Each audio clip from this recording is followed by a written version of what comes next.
प्रदेश सरकार में आबकारी मंत्री नितिन अग्रवाल बरेली पहुंचे, जहां उन्होंने बरेली और मुरादाबाद मंडल के अफसरों के साथ समीक्षा बैठक की। पत्रकारों से बात करते हुए आबकारी मंत्री ने कहा कि सपा बसपा की सरकार में शराब सिंडिकेट मजबूत था और ये लोग प्रदेश की आबकारी नीति तय करते थे। प्रदेश सरकार ने 90% तक सिंडिकेट खत्म कर दिया है। उन्होंने कहा कि आबकारी विभाग प्रदेश को बड़ा राजस्व देता है। पिछले वर्ष 36,000 करोड़ राजस्व मिला था। इस वर्ष इसे बढ़ाकर 42,000 करोड़ किया गया है। टपरी डिजिटल में राजस्व चोरी के मामले पर उन्होंने कहा कि इस मामले में SIT जांच चल रही है। अफसरों पर भी मुकदमा कायम होगा और कोई बचेगा नहीं, सभी को जेल भेजा जाएगा। उन्होंने कहा कि नकली शराब की रोकथाम के लिए काफी काम हुआ है, घटनाओं में कमी आई है। प्रदेश में छापामारी अभियान मजबूत है। आबकारी विभाग एक बड़ा राजस्व प्रदेश सरकार को देता है और पिछले फाइनेंशियल ईयर में करीब 36,000 करोड़ का राजस्व प्रदेश सरकार को मिला था आबकारी विभाग से। इस बार का जो हमारा टारगेट है वो करीब 42,500 करोड़ का टारगेट है जो प्रदेश सरकार को हमें देना है। तो उसकी समीक्षा करनी है कि हम उसको टारगेट को कैसे अचीव करेंगे और जो समस्याएं हैं, जो ग्राउंड लेवल पे कुछ समस्याएं, उसकी भी मैं समीक्षा करूंगा। पिछले साल का टारगेट था, उससे बढ़ा के ही मैं इस बार का लक्ष्य में दूंगा जो हमें लक्ष्य प्राप्ति करनी है इस फाइनेंशियल ईयर। देखिए, वो मेरी जानकारी में आया था। अब मैंने पूरे प्रकरण की भी मैंने गहन समीक्षा लखनऊ में करी थी।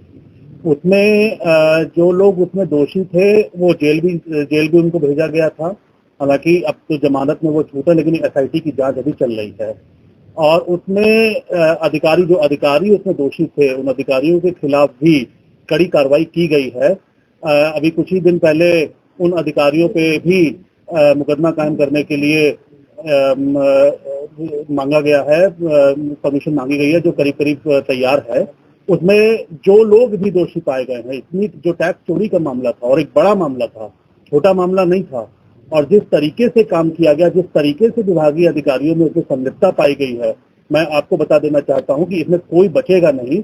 जो लोग भी इसमें शामिल हैं उनके खिलाफ सख्ती से कार्रवाई भी होगी, उन्हें जेल भी भेजा जाएगा। एक ये 2012 की 16-17 के बीच का अगर हम कार्यकाल देखें तो एक बड़ी समस्या थी, लेकिन इस समस्या में काफी काम हुआ। 17 से 22 के बीच में इसमें काफी काम किया गया, सरकार ने किया। माननीय मुख्यमंत्री जी ने खुद समीक्षाएं करी इसमें, और आपने देखा होगा कि घटनाओं में कमी आई है। हम लोग का भी जब मुझे विभाग मिला तो मैंने भी सबसे पहले अपनी समीक्षा बैठक में इस पे चिंता जाहिर करी थी कि जो नकली शराब है, कच्ची शराब है, और जो खासतौर से जो मिथाइल को जो मिला के उसको जहरीली बना दिया जाता है, जो लोग करते हैं, उससे रोकथाम कैसे हो। सोल्यूशन इसका एक बड़ा सोल्यूशन है कि हम अपनी एनफोर्समेंट टीम को और मजबूत करें, एनफोर्समेंट की प्रक्रिया को और मजबूत करें। उसके लिए जो हमें संसाधन चाहिए, संसाधन में के लिए हमने माननीय मुख्यमंत्री जी से बात करी थी, वो हमें संसाधन दिए भी जा रहे हैं, उनकी सहमति मिल भी गई है। मेरा लक्ष्य ये है कि इन घटनाओं पर पूरी तरीके से रोक लगाई जाए प्रदेश में, और अपने एनफोर्समेंट को मजबूत करते हुए, जैसे अभी हमारा एनफोर्समेंट का कल ही एक अभियान खत्म हुआ है जो पिछले 15 दिन से चल रहा था, इसमें और उसको मजबूत करते हुए, क्योंकि हमें उसमें सिपाहियों की आवश्यकता है, कांस्टेबल की आवश्यकता है, उसको भी हम लोग देख रहे हैं। और मैं आपको ये बताना चाहता हूं कि मेरा फर्स्ट फोकस यही है कि प्रदेश में कच्ची शराब से या जहरीली शराब से कोई मौत ना हो। स्मगलिंग का एक मुख्य कारण होता है, जहां पे जब मान लीजिए हमारे प्रदेश में अल्कोहल महंगी है, दूसरे प्रदेश में अल्कोहल सस्ती है, तो एक मुख्य कारण यही होता है कि लोग बाहर से स्मगल करने लगते हैं अल्कोहल को।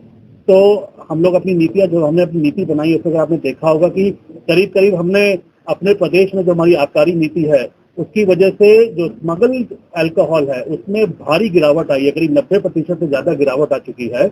और जो बॉर्डर हमारे स्टेट्स हैं, सिटीज हैं, जो अन्य प्रदेशों से जुड़े हुए हैं, वहां पे हम एनफोर्समेंट को और मजबूत कर रहे हैं, जिससे ये स्मगल शराब उत्तर प्रदेश में ना आ पाए। आपको याद होगा कि 2007 से 12 की सरकारों में, 12 से 17 की, चाहे बसपा की हो या सपा की सरकार हो, कुछ सिंडिकेट बहुत मजबूत थे प्रदेश में, और वही सिंडिकेट पूरे प्रदेश की आबकारी नीति को भी का निर्धारण करते थे, बनवाते थे, और उस वजह से राजस्व का जो पैसा जो प्रदेश को मिलना चाहिए था, वो पैसा कहाँ जाता था ये सबको पता है।